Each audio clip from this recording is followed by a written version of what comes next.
past several decades, robots have made some amazing discoveries on Mars. We now know that there was once liquid water on the surface, and that it may have even supported life. But to unlock some bigger questions about our solar system's origin and history, some missions will have to go a bit deeper. Welcome back to Exploration Outer Space. Our next robot, InSight, is designed to give scientists a very unique view of Mars, one you might even call groundbreaking. Farah, tell me, where are we right now? So right now we're in a simulated Mars environment. I call it the indoors Mars yard. And behind us is a full-size replica of the Mars lander InSight. InSight stands for Interior Exploration, using seismic investigations, geodesy, and heat transport. So the goal is to reveal the interior of Mars, essentially. So we know a lot about the interior of the Earth, for example. We know that the Earth is really active, that we have plate tectonics, but we don't actually know what the interior of Mars looks like. So the instruments that we have on InSight, their job is to probe the interior of Mars and understand how Mars formed, essentially. Mars is kind of the Goldilocks of our planets. It's terrestrial, it's rocky, it's much like Earth and Mercury and Venus and even our own moon, but it's a little smaller. It's about half the size of Earth, so it hasn't gone through a lot of the plate tectonics that Earth has. It kind of holds some of the history of our evolution of our solar system. In May of 2018, I was lucky enough to have a front row view as InSight began its journey to Mars. Liftoff of the Atlas V, launching NASA's InSight, the first outer space robotic explorer to study the interior of Mars. When it touched down a few months later, touchdown confirmed. Scientists and engineers began the delicate process of deploying the instruments that will allow us to look inside the planet. InSight has 3 instruments, and the main one is a seismometer. Recording seismic activity allows scientists to better hypothesize what the interior of Mars is made of. The way that we know about the interior of Earth is because of seismology and because we've studied the way that waves reflect. So as the waves go down in the surface, they will reflect at different speeds and they will arrive at different speeds, and that can tell us an idea about the density and the stratification of the interior. Another instrument, called the Heat Flow and Physical Properties Probe, or HP3 for short, is meant to drill down into the soil to collect temperature data. From the thermal properties, you can also infer some information about what the ground is made of. A third instrument measures how much Mars wobbles during its orbit around the sun. This will help scientists determine how big and dense the planet's core is. Earth has a liquid core. That flowing metal is what causes our magnetic field, but we don't really understand what Mars looks like.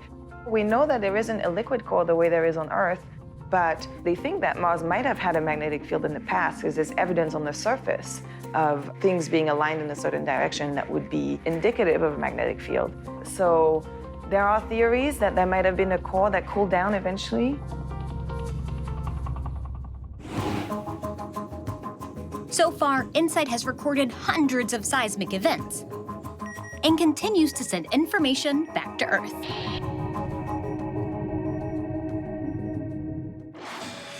Up next, we look at the latest robot headed to Mars. And liftoff.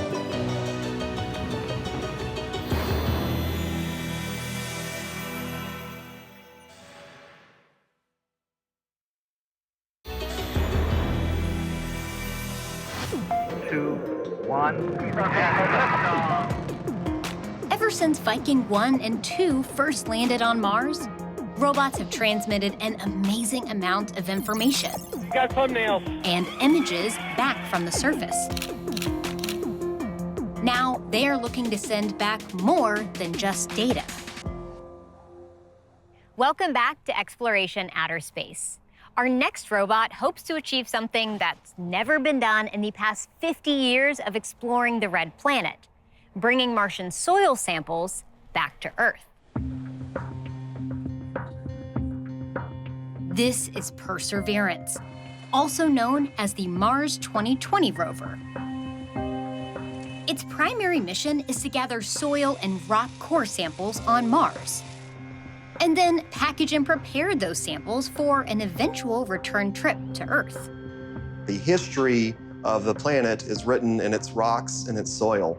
So if you look at a core sample, you look at the layers and you step back through the core sample, it's like going back in time. Previous missions have already shown that billions of years ago, the environmental conditions needed to support microbial life did exist. However, no actual proof of ancient life has yet been found. Bringing soil and rock samples back to Earth will give scientists a better opportunity to look for this evidence. On Curiosity, we collected powder samples and delivered that to onboard science instruments for processing locally. But if you can return those samples back to Earth, the size and the quality of the instruments increases dramatically, so we can do a lot more.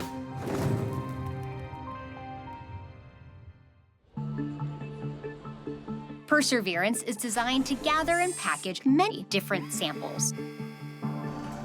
To do this, it needs specialized drill bits capable of capturing everything from loose soil to hard rock core.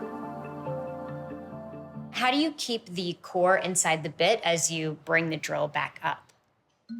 So, taking a look at this plastic bit mock-up, you'll notice how the tube is thicker on one side of the bit than on the other side. As it drills into the rock, the eccentricity is lined up so that the sample goes right into the bit and into the tube. Once we get down to the bottom of the core, we need to break it off. The way that we do that is we rotate the bit relative to the tube.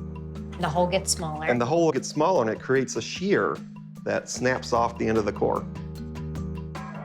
Another bit is designed to capture loose soil. You can see it has holes on it. You can see the opening right there. And it will rotate as we insert it into the soil. This rotation traps the soil inside the collection tube. Each tube holds a 10 to 15 gram sample. We then take that tube and we process that and we seal it.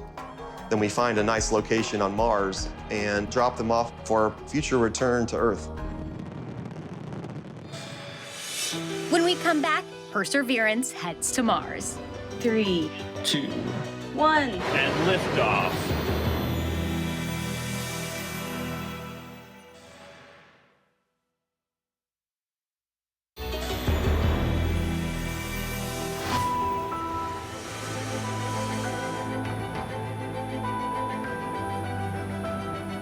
This is the scene at Cape Canaveral Air Force Station, Florida, as technicians begin the final preparations to send Perseverance to Mars.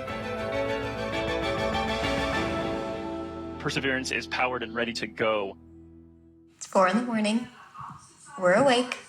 Let's watch a robot launch to Mars. Launch sequencer start.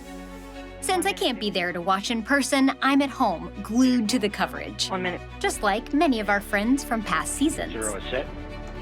1 minute. There you see on your screen a beautiful shot. The skies look great. 30 seconds. Let's go find life on Mars. Go, Centaur. Go, Mars 2020. There we go. We are ready to go liftoff. 7, 6, 5, 4, 3. 2, 1, and liftoff as the countdown to Mars continues. The perseverance of humanity launching the next generation of robotic explorers to the Red Planet.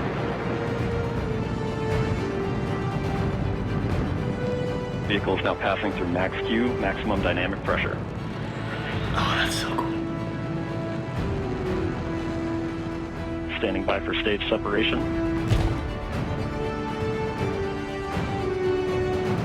And we have Atlas Centaur separation. Humans just launched a robot to another planet. In February of 2021, Perseverance reaches Mars. It lands at Jezero Crater, a spot chosen because scientists believe it was once an ancient river delta, and therefore could have evidence of the ancient life Perseverance aims to find.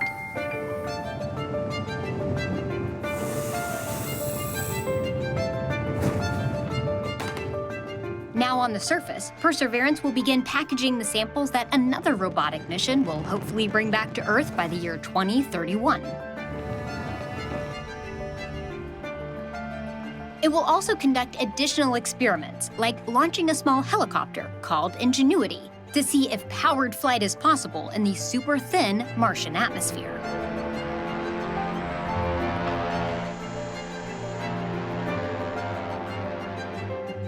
And testing the Mars Oxygen In Situ Resource Utilization Experiment, otherwise known as MOXIE, to test out a potential method for creating breathable oxygen. Both are designed to help pave the way for eventually sending humans to Mars. Today, I'm interviewing Andy Weir, the author of the international best-selling book, The Martian, which is now a Hollywood film starring Matt Damon. We'll find out the challenges that the characters in his book face on a Mars mission, and how those relate to the real challenges we'll experience when we eventually send humans to Mars. In The Martian, astronaut Mark Watney is stranded on Mars, believed to have died during a ferocious dust storm that forces the crew to evacuate. Now he faces the challenge of surviving alone on the red planet for years, until a rescue mission can reach him in a habitat designed to last a month. I went to meet the author of The Martian in his California home. Hi, Andy. Hi, how you I'm doing? Emily. Good. Good to meet you. Good, you too. Come on in. Thanks. Andy Weir is a software engineer and a self-described space nerd.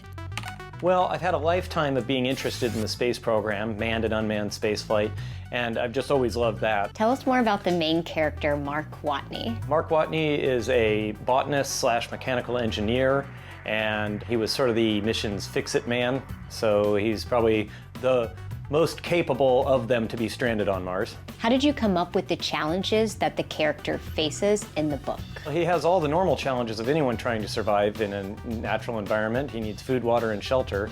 But that's particularly challenging on Mars because none of those things pretty much can be found where he is. And he also needs to maintain a pressure vessel, and he wants to get home someday. To write the book, Weir calculated precisely what a human mission to Mars would entail, and how it could all go wrong. I tried to have each problem flow from the solution to the previous problem. I didn't just want Mark to get unlucky over and over again. It's basically one long cascade failure. Weir researched everything from how to grow potatoes in the Martian soil to how to make rocket fuel. Now, one cool thing about Mars is it has everything you need to make your own rocket fuel, and it's not hard to do. Mars has a pretty good supply of water, and water, of course, is H2O, so it gives you hydrogen and oxygen. So you take the hydrogen and the CO2, and you make methane, burn methane and oxygen, that's rocket fuel. Weir took real-life technology and moved it forward to where he imagines it could be by the time a real-life mission to Mars takes off. What are some of the challenges in picking a propulsion system and getting to Mars? One of the problems with getting to Mars is that it's really far away and it takes a long time to get there. The normal way that we get to Mars is with point acceleration. In other words, the ship does one long thrust right from Earth and then spends a long time just coasting. That works great, but it takes a long time. In The Martian, they use a different way of getting there called ion engine propulsion. The ion engines basically accelerate argon atoms really fast out the back of the ship, like really fast, like almost the speed of light fast. Those technologies are in their infancy, but there's no unknowns. It's just a matter of refining and figuring out how to do it best. The Martian has fans all over the world, and even above it. Before it opened here on Earth, the film had a special screening in space for astronauts on board the International Space Station. Space exploration is exciting to me because I think there's something deep down in every human that just wants to keep going further out. It's like, where has no one ever been? I want to go there. If you could go to Mars, would you? No, I wouldn't. I write about brave people. I'm not one of them. I'll just do that stuff in my imagination. Coming up, how college students are making a splash at NASA. This is a way to get them involved, get new ideas to NASA, and it's a win-win for everyone.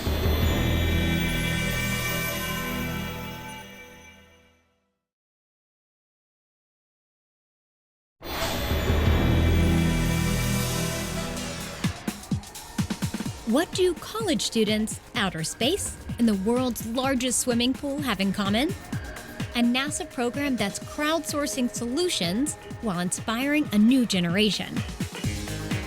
I went to the Johnson Space Center in Houston, Texas, to learn how students who want to be part of the space program can take the plunge.